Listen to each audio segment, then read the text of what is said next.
Form 2 Chapter 4 Polygon. Yang pertama kita kena tahu berapa bilangan sisi untuk polygon ini. Dalam kes ni bilangan sisinya adalah 5. Seterusnya kalau kita tengokkan yang kita nak dapat nilai adalah X. Dan X tu duduk kat dalam. Maksudnya kita boleh guna TIA, Total Interior Angle. Formula N tolak 2 darabkan dengan 180.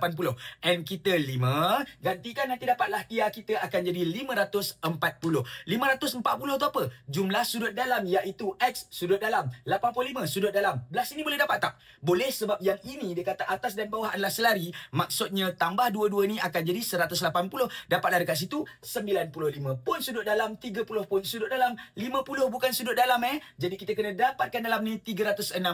Tolakkan dengan 50 dapatlah 310 pun sudut dalam. Campurkan semua dapatlah sama dengan 540. Nak buat apa? Semua ini kita campakkan ke sebelah sana jadi tolak dan dapatlah dekat situ jawapan X akan jadi 20. Itu saja jawapan kita. That will be our final answer. Shattered.